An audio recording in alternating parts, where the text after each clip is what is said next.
তোমাদের নেতা, আমাদের নেতা জনাব তারেক রহমান, উনি বলেছেন তোমাদের শিক্ষা অঙ্গনকে উনি একটি আনন্দঘন পরিবেশ তৈরি করতে চান।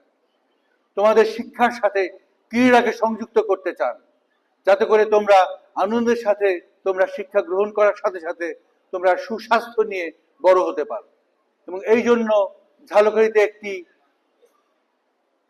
ক্রীড়া পল্লী করার কাজের প্রক্রিয়া শুরু হয়ে গেছে। মাননীয় জেলা প্রশাসক সাহেব বলতে পারবেন, উনি ইতিমধ্যেই 16 একর জায়গা উনি অ্যাকোয়ার করেছেন, যেখানে ঝালকাঠির সর্বপ্রথম ক্রীড়া পল্লী প্রতিষ্ঠিত হবে। ইনশাল্লাহ তোমরা যখন বড় হবে, আগামী 2-3 বছর পরে, 3-4 বছর পরে এই ক্রীড়া পল্লী তখন ফাংশনাল হবে।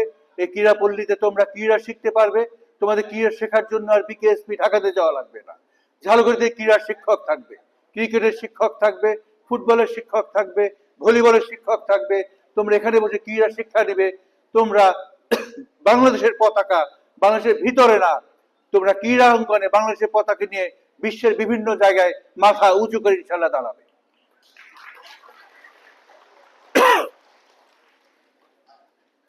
আমরা স্বাস্থ্য ক্ষেত্রে যাতে তোমরা সুন্দর চিকিৎসা ব্যবস্থা পাও, তোমাদের চিকিৎসার জন্য যাতে ঝালকাঠির বাইরে তোমাদের যেতে না হয়, এই প্রক্রিয়া আমরা শুরু করে দিয়েছি।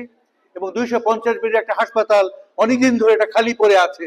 ইনশাল্লাহ এই অক্টোবর মাসের মধ্যেই এই হাসপাতাল চালু হবে, যেখানে তোমরা, তোমাদের ভাই বোনেরা, তোমাদের বাবা মারা সবাই স্বাস্থ্যের সেবা নিতে পারবে। তোমাদেরকে ঢাকাতে দূরের কথা, ইনশাল্লাহ বরিশালও যেতে যাওয়া না লাগে, সেই ব্যবস্থা আমরা সবাই মিলে করব।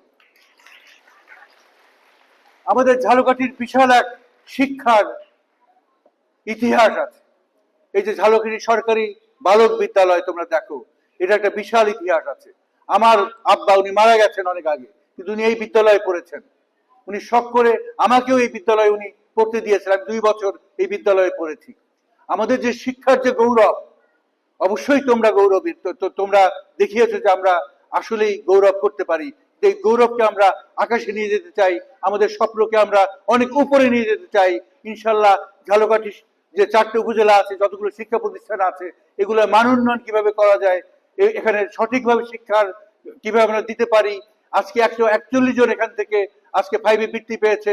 141 জনকে আমরা 241 কিভাবে করতে পারি, এগুলো নিয়ে আমরা কাজ করব। এবং তোমরা খুব অদূর ভবিষ্যতেই এর সুফল ইনশাল্লাহ দেখতে পাবে।